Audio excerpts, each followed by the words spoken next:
about 12 years ago that Sheila Walsh, who wrote the play, and I went to see it. I said, "You have a wonderful play." She said, "No, I want to make it a musical."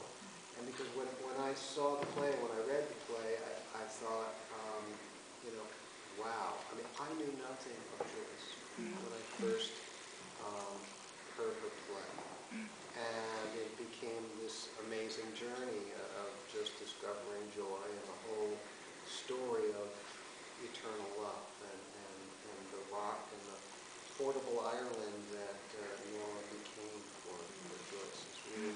It's been an amazing discovery and very important to come. I meant what I said really at the beginning of the evening about it. Musicals are a collaboration, and it was very important to come from Ireland. Musicals are a weird form.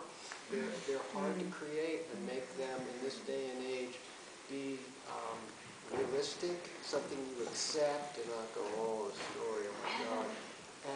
And so it was very important to be here to really continue the journey. So I so appreciate you all being here. I was interested in you talking about Hammerstein. I was doing an interview with Andrew Lloyd Webber recently, and he thinks he's the most acknowledged greatest lyricist of all. He's truly, Oscar Hammerstein was the second. It was Oscar Hammerstein the second. His father, actually, it's the second or the third? Now I'm going to.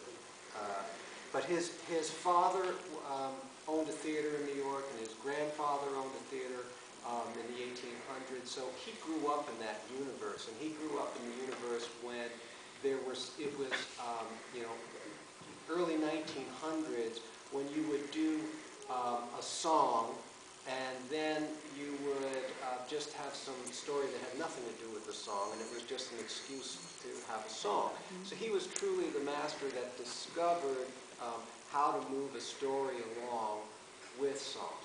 And that's when musicals were the best, you know, when they can do that. And what was so fabulous about Joyce was that, first of all, he sang with McCormick. He was musical.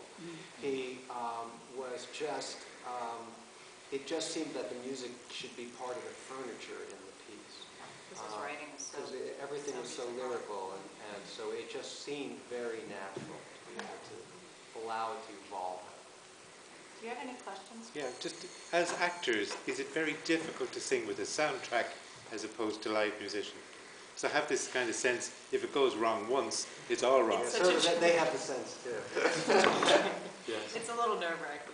Yeah, a little bit. But once you just have to really memorize the orchestrations, and you listen for certain things in the orchestrations that are your cue to come in. Yes, that has made for some interesting moments.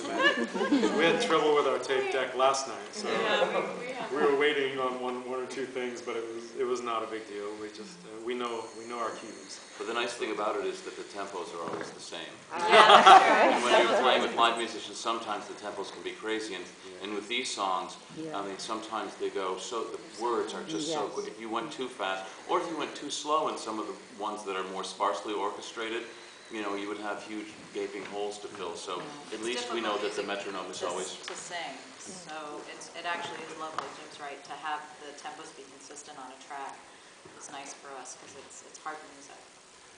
What you should also know is that these 4 musical actors are stars. Absolutely, there without a shadow of a doubt. There are very few people on the planet that do what they do, and it's they're exceptional. There's at least 2 other people. There's at least 2 other.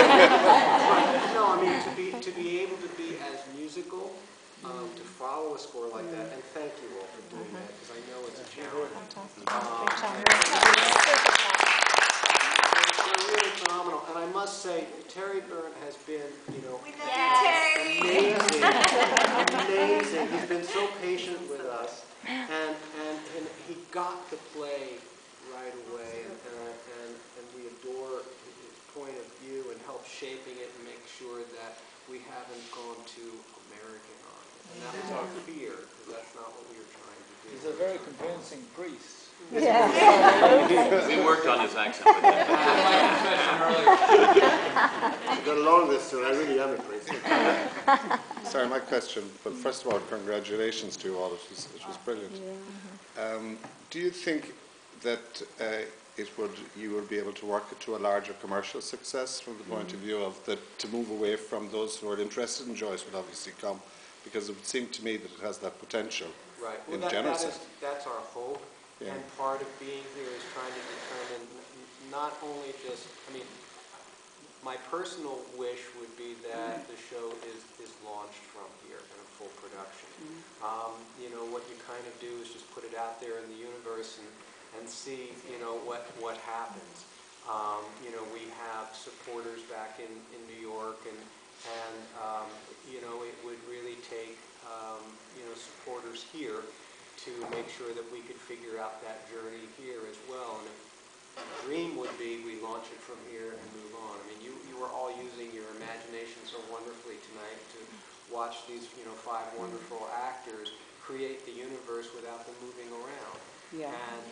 And so it was, that's a testament to you, and I really appreciate that is true, because the one thing I noticed was the togetherness of the cast. You know, there was nobody trying to outdo anybody else. It was everybody, you were like in a family.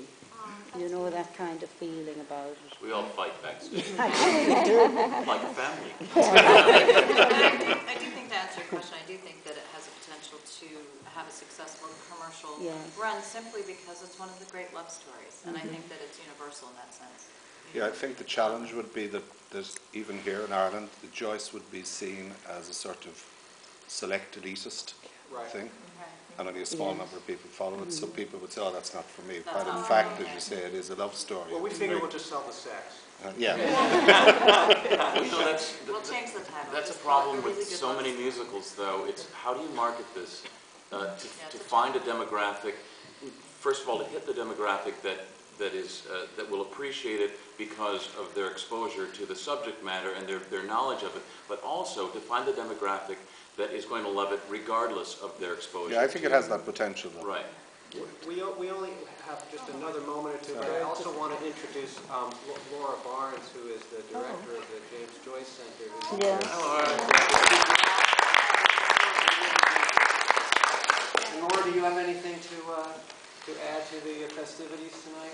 Nothing like putting me on the spot down here. I know. Simply to say I thought it was absolutely spectacular. You know, I thought it was spectacular a year ago. It gets better and better. I thank you for all coming back. And wish everybody here a happy Bloomsday. Very happy Bloomsday all. And say that I cannot imagine a more perfect evening than watching this to end Bloomsday Festival 2008. Oh, thank you. One last question. The thing about the performance for me was the energy. And Joyce's writing there's so much energy in it. And it's interesting that his first 3 letters is J-O-Y. And he has such joy in his life. Yes. And it's the energy that you brought to your performance that I took from it, because it was filled with so much enthusiasm that it really made it for me. Because I thought I was coming to Shakespeare, so I'm just joking. But I only got a call this afternoon, so it was really great. Thank you. Thank you so much. And thank you very much. It's easy to have joy with the material, you know, with the subject matter. But your energy, you brought so much energy, and just on that subject that you were talking about, that commercial aspect to it, I would imagine that any production with so much energy to it can't but be successful. Thank you. Are there any last questions? Best of luck. Well, I'd like to say I was kind of dragged along, was not very enthusiastic, and I'd come back tomorrow. Yes. Tomorrow night, so please tell your friends. We have one more show tomorrow night, 8 o'clock. Spread the word, send emails, whatever you could do. We would so appreciate it. Thank you so much. Thank you so much.